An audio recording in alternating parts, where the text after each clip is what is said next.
A uma légua pouco mais ou menos da antiga vila de Tamanduá, na província de Minas Gerais, via-se há de haver 40 anos, uma pequena e pobre casa. Estava esta casinha situada embaixo de uma colina de pendor suave, aos pés da qual se desdobrava vagedo coberto de rasteiro capim e sombreado aqui e acolá por algumas paineiras e sucupiras. O viandante que por ali passasse, há cerca de 40 anos, havia de notar duas lindas crianças que ali vinham divertir-se e travessar junto da ponte e à sombra das paineiras. Era um rapazinho de 12 a 13 anos e uma menina que parecia ser mais nova do que ele, uns 2 a 3 anos. Vamos, Eugênio, já tá na hora de trocar os bezerros e botar a vaca para outra parte. Pois vamos lá com isso, Margarida. Que bezerrada mofina. Tira quase todos os dias o leite da vaca e só fica um pingo para as bezerrinhas. E por que é que ela não te dá uma bezerrinha? Quem disse que ela me dá? Eu que tenho vontade de comprar uma vaquinha. Pode deixar que eu hei de lhe dar uma novilha pintada.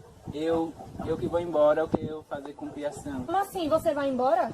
Isso mesmo, papai e mamãe querem que eu seja padre, lá em Congonhas. Congonhas? Ah, já ouvi falar. É onde os padres santos moram. Meu Deus, e é muito longe? Qual longe? Muita gente já tem ido pra lá. Você há de assistir a minha primeira missa, Margarida? Sim, com certeza. E mais uma coisa, eu ainda hei de me confessar. Bem, muito bem, Eugênio. Agora me conta, quando é que você vai embora? É para o mês que vem. Ah, meu Deus, pobre de mim, como vou ficar tão sozinha. Meu Deus, o que estamos fazendo ainda aqui, Eugênio? Vamos tocar as vacas. Faz tempo que o sol entrou. Tendo prendido os bezerros em um pequeno curral, Margarida recolheu-se à sua casa e Eugênio dirigiu-se para a casa de seus pais, que era a fazenda de que já falamos, o que ficava com a meia légua de distância. Eugênio era filho do capitão Francisco Antunes, fazendeiro de medianas posses, mas homem considerado no lugar e pessoa de importância. Antunes tinha terra de sobejo para a pouca escravatura que possuía, e portanto dava morada em sua fazenda a diversos agregados que usufruíam algumas nesgas de suas extensas possessões territoriais.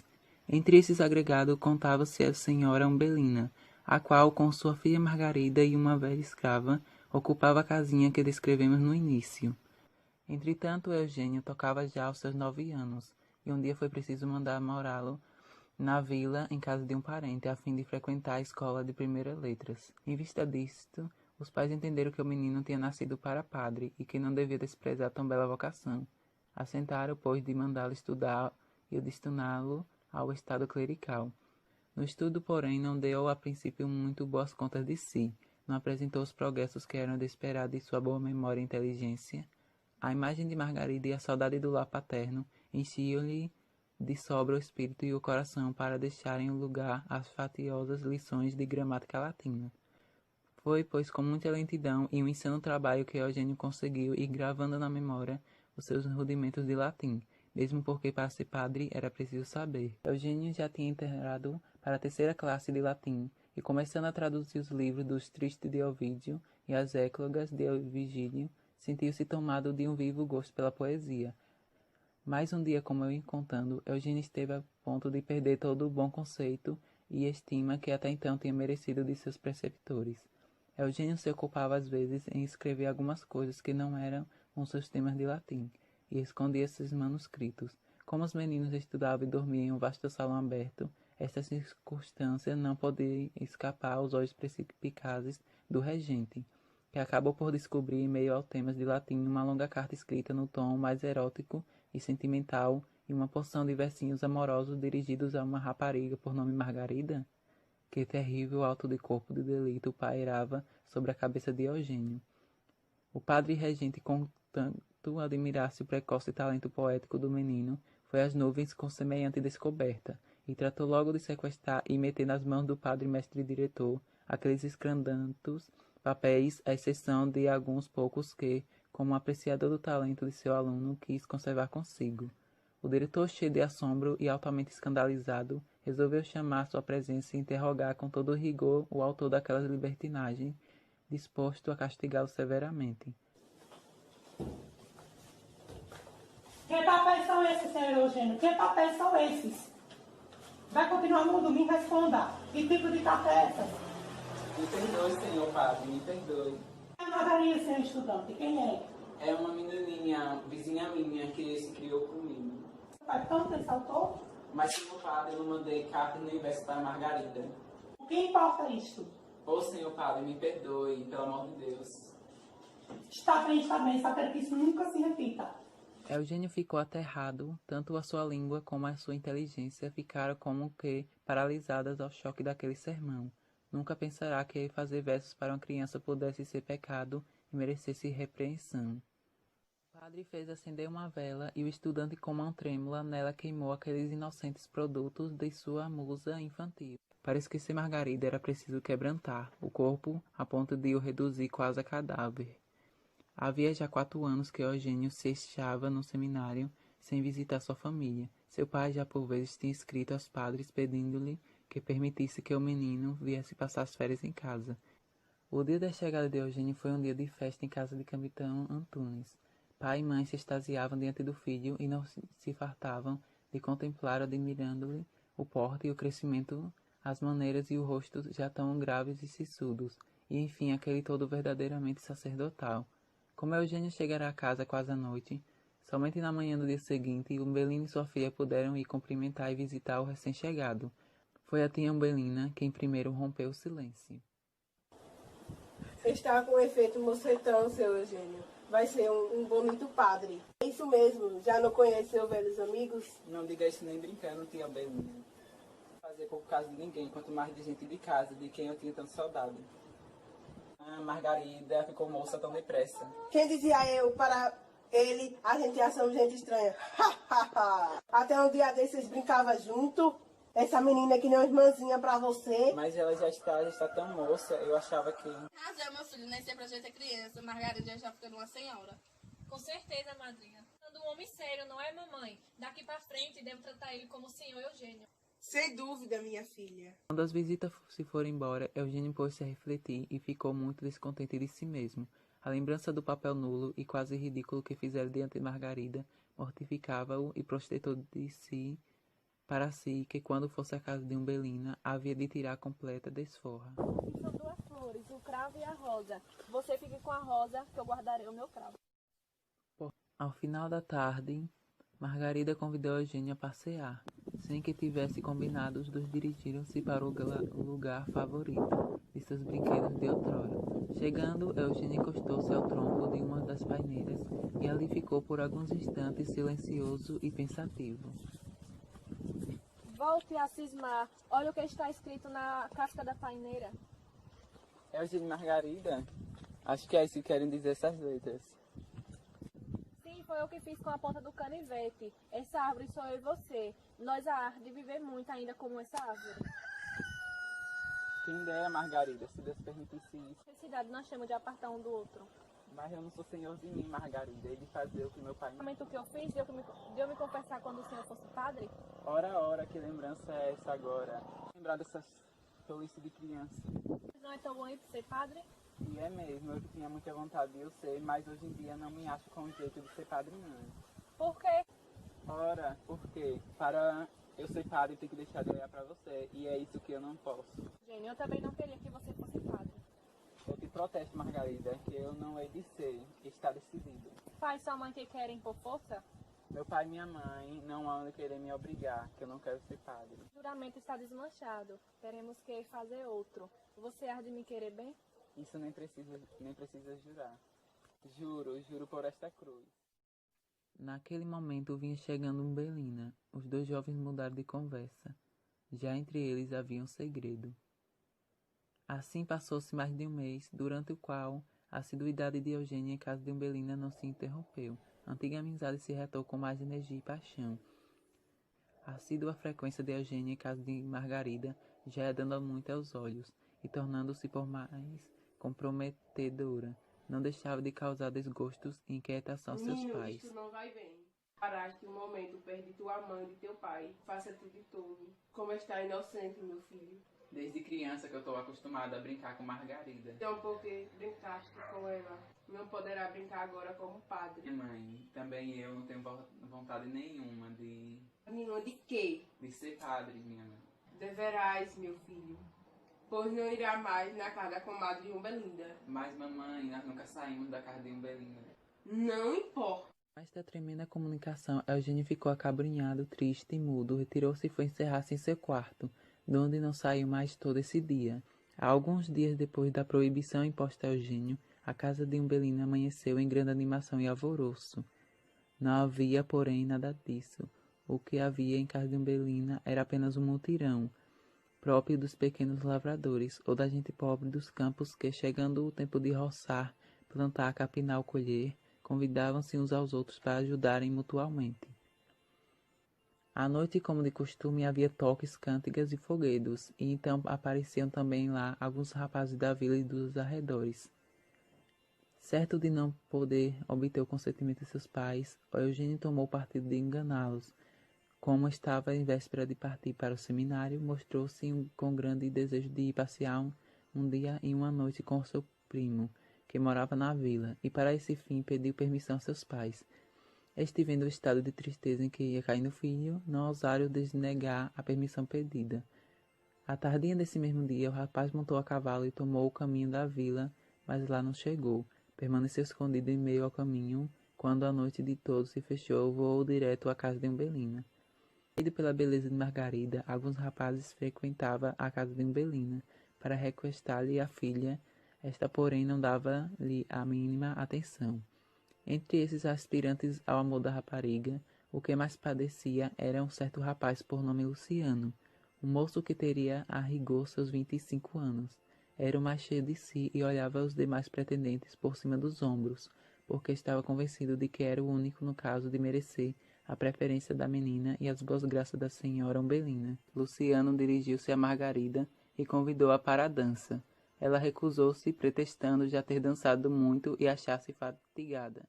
Então vê esse mocinho que está aí com a senhora. Você desculpa. Deverás, eu nunca dancei na minha vida. Você não foi desse jeito que ultimamente ajudou na missa? Sim, ele mesmo é o filho do senhor capitão Antônio. Capitão Antunes, acho que ele veio fugir de casa. Veja como fala, ele sempre foi criado comigo e sempre veio aqui em casa. Bravo, não sabia que ele era tão sofrido. Seu Luciano!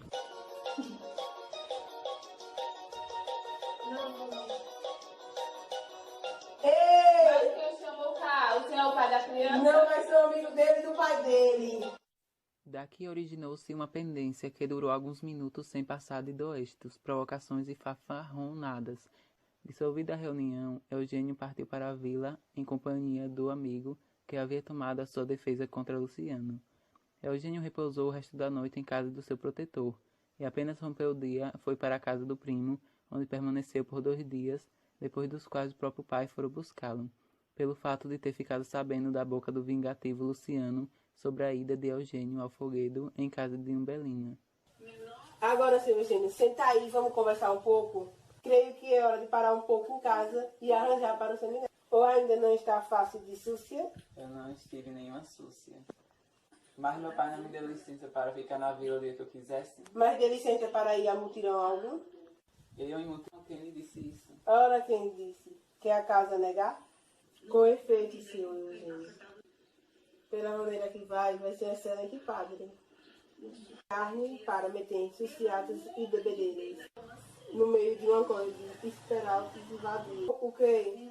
Eu não tenho vontade de ser padre, meu pai. Deverás, viva isso, meu filho. É isso, sem dúvida, meu filho, né? Você vai casar com Margarida?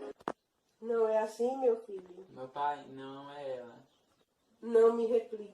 Se não fosse ela, não teria semelhantes caprichos. E pensa tu que eu lhe de consentir?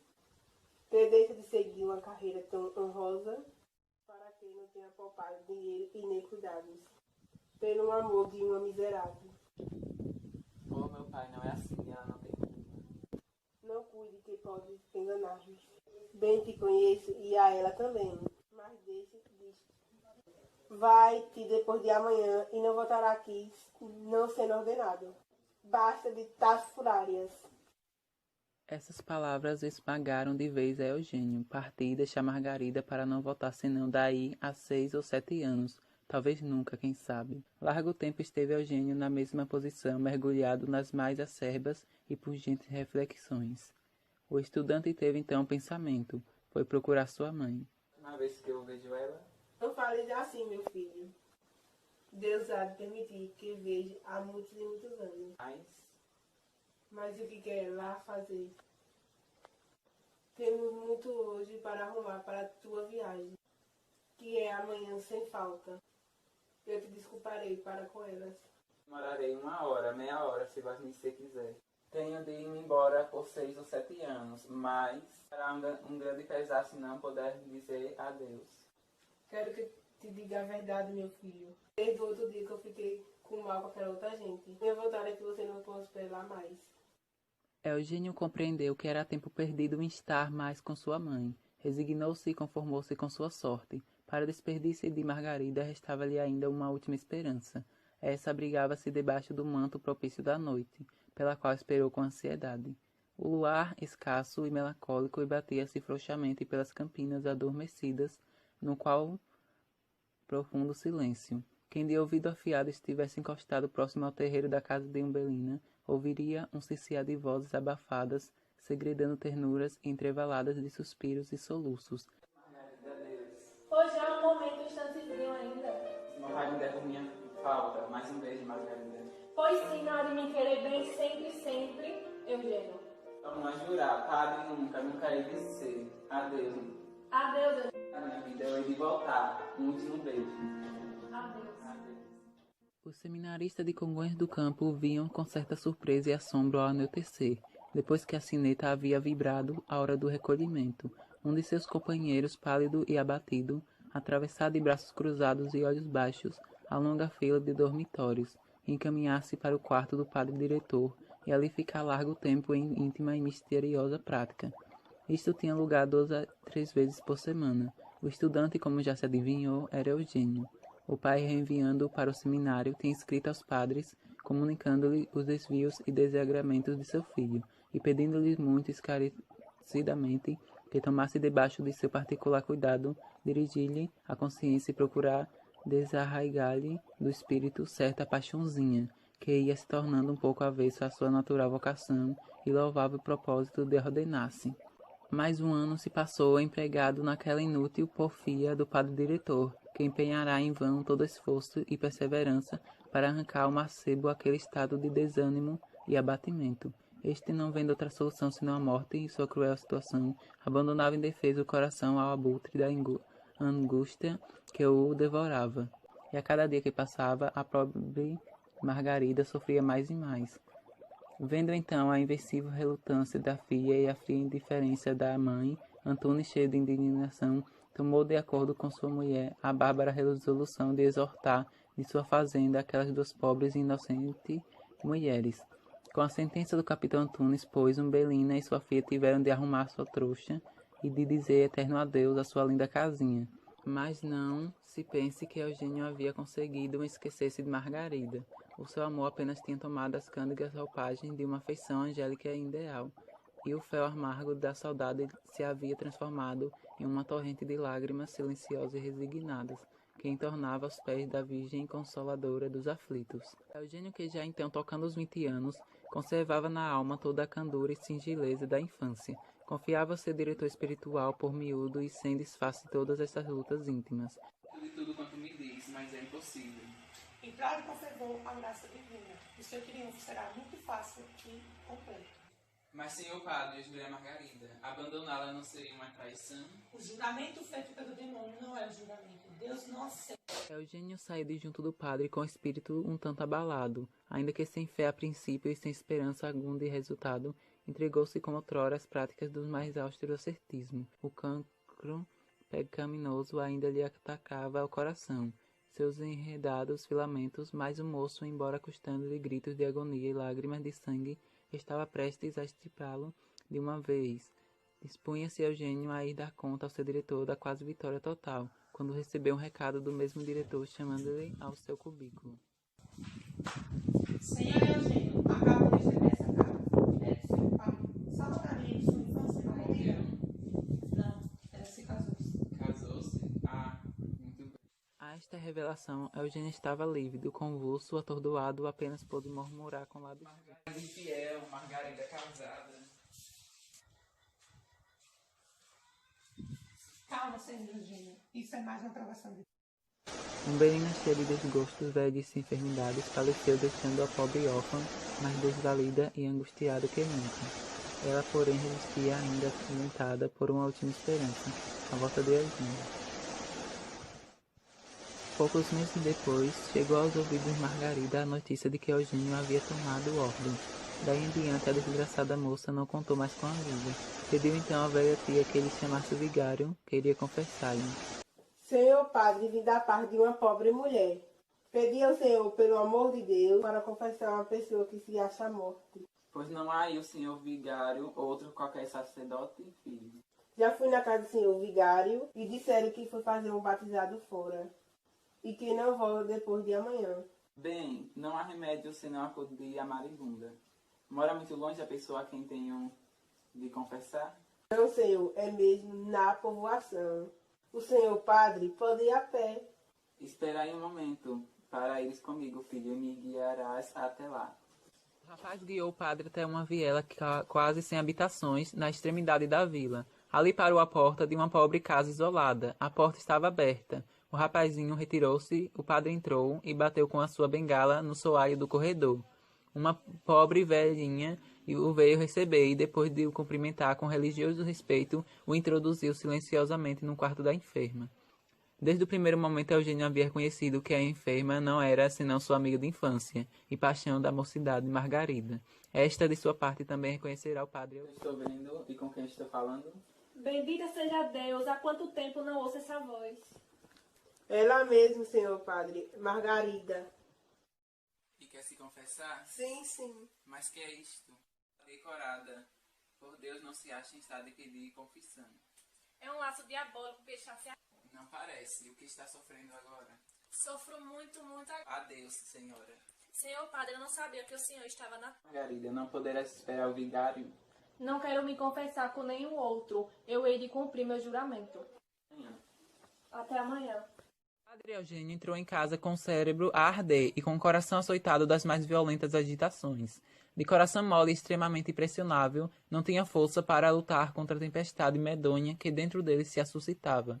Exasperava-se contra a mentira de que seu pai, de certo de conveniência com os padres de Congonha, se havia prevalecido para determiná-lo a tomar ordens. No dia seguinte, perguntando-lhe seu pai quem era e como ia a pessoa a quem tinha ido confessar, respondeu laconicamente. É uma rapariga que eu não conheço. Não está em perigo. A molestia dela parece estar em... Como seus pais deparassem e começassem a se inquietar com a palidez extrema e excitação nervosa em que o viam, Eugênio, para subtrair-se a seus olhares e perguntas, apenas acabou de almoçar mal e rapidamente. Saiu a pretexto de dar um passeio e ver algumas pessoas conhecidas.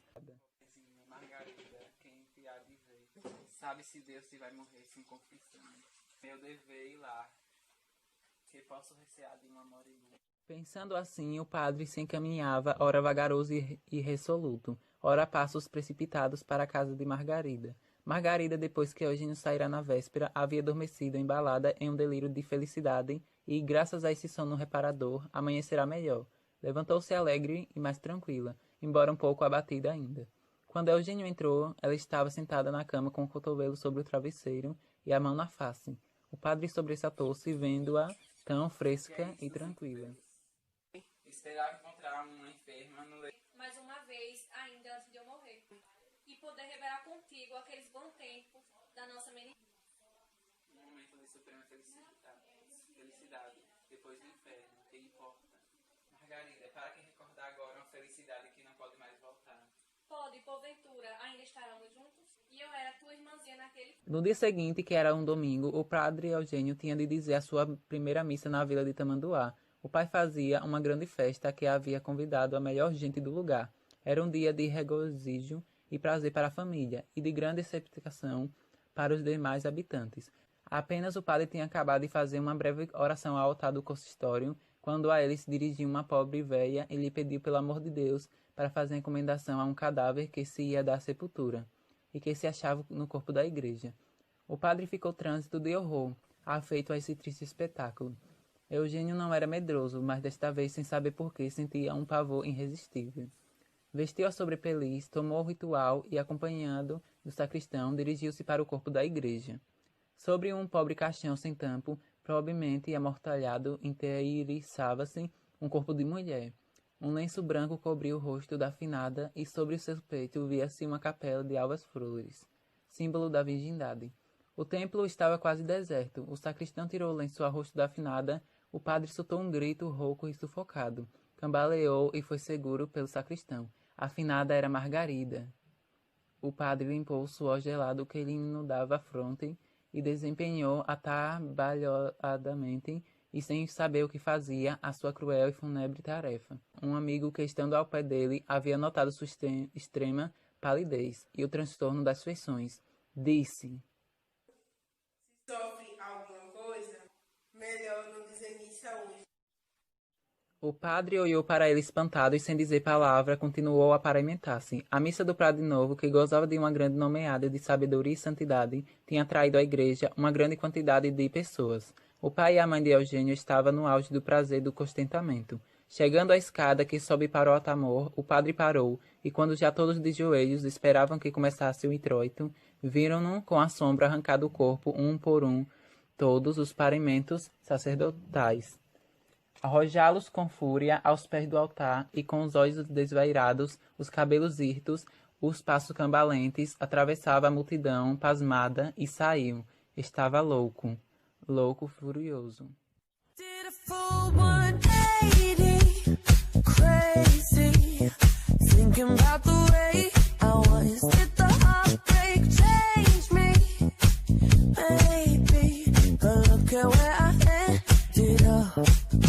I'm all good already, so moved on, it's scary. I'm not where you left me at all.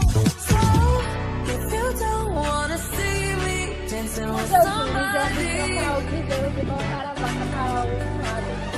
if you wanna believe that anything can stop me,